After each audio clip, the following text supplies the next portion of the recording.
Welcome to the channel. There's a unique form of torture that locals and visitors to Las Vegas face on a daily basis. It's not the dry heat, it's not the $25 cocktails. It's the aggravation you face when approaching a pedestrian bridge in Las Vegas. You've been walking around, maybe you lost some money, you're happy, you're sad, whatever. But then you walk and then you approach and you get closer and you realize, hey, the escalator's out of order. If you visited Las Vegas in the last 30 years, you know this pain. You've stood at the bottom of a 40-foot steel staircase, looked up at the sun bearing down on you like a laser beam, and I'm sure you've muttered at least one curse word. Why can we build a sphere covered in 1.2 million LEDs that looks like a giant eyeball? Why can we recreate the canals of Venice indoors? But we cannot keep a moving staircase, well, moving. Is there a valid reason why escalator temporarily out of order could replace all for our country or Battleborn as the new state motto of Nevada? Let's do a bit of a deep dive into the mechanical failures on the Las Vegas Strip. But first, it's coming. YouTube's algorithm, they love it when you click on like if you like a video, and they love it even more when you click on subscribe if you like the content of a channel. So if you do, I'd appreciate it if you would. Thanks. To understand why the escalators are broken, we first have to understand why they exist. Younger generations that watch this channel may not believe it, but there was a time when you could just walk across the street in Las Vegas. And you, along with tens of thousands of other tourists, just kind of stumbled out into the street and hoped you made it across with no real issues. By the 90s, Vegas had exploded in visitors and population, and the county decided they needed to do something about it. So, in 1993, Clark County made a bold decision. They would banish the pedestrians from the earth, or at least from the asphalt. The idea was simple: separate the cars from the people. To do that, they needed to get the people up in the air, about 20 feet up in the air across pedestrian bridges. And since Americans don't like climbing stairs, especially when they're carrying foot-long slushy drinks, they decided they needed escalators. It was hailed as a futuristic solution, a seamless flow of humanity. But there was one small problem they didn't account for. They were putting complex, grease-reliant machinery in the middle of a desert that regularly hits 115 degrees, and then inviting 40 million people a year to spill beer on it. So when you're standing there sweating through your nice shirt, wondering who to blame, who is it? The casinos? The county? Yeah, it's the county. The vast majority of these bridges are public infrastructure. They're maintained by Clark County Public Works. The county manages nearly 50 escalators and 25 elevators along the Strip. There's one exception. The Venetian maintains their own private bridge, but for the most part, this is a government operation.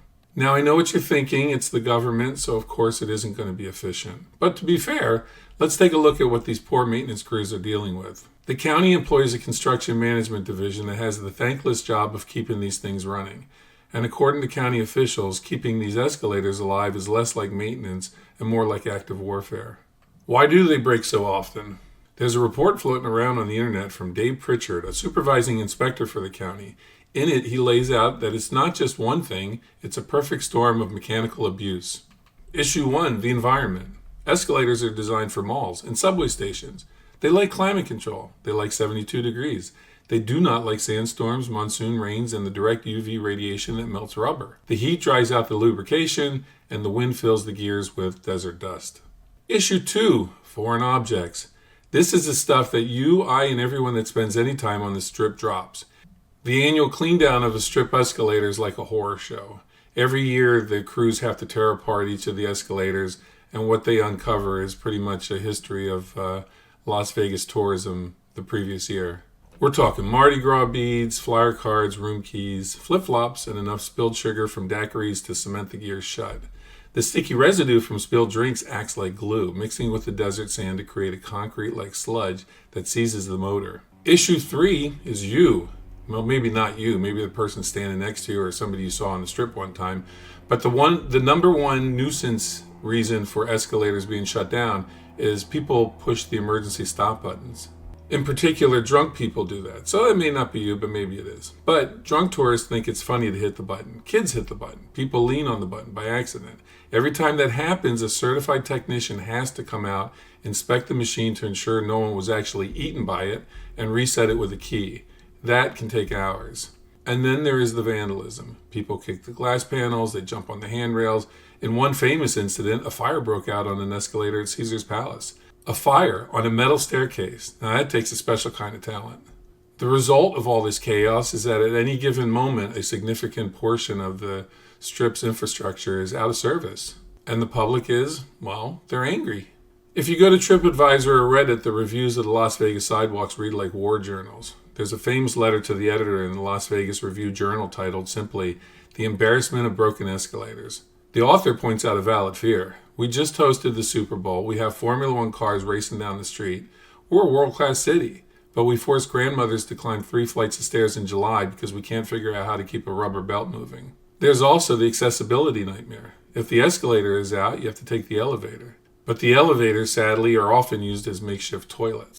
And there's also long lines. For people in wheelchairs, a broken elevator isn't just an inconvenience. It keeps them trapped on one side of the street. So is there hope? Sort of. But let's be real. Unless they invent an escalator that's immune to sand, 115-degree heat, and some drunk guy named Kyle who's dumping his drink into the gears, the problem's going to remain. The Las Vegas Strip is a monument to man's arrogance.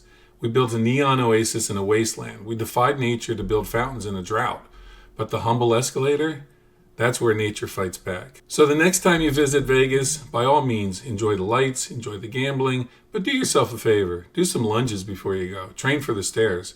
Because in Las Vegas, the house always wins, but the escalator usually loses. Again, click like, subscribe if you like and you want to subscribe, and I'll catch you on the next one.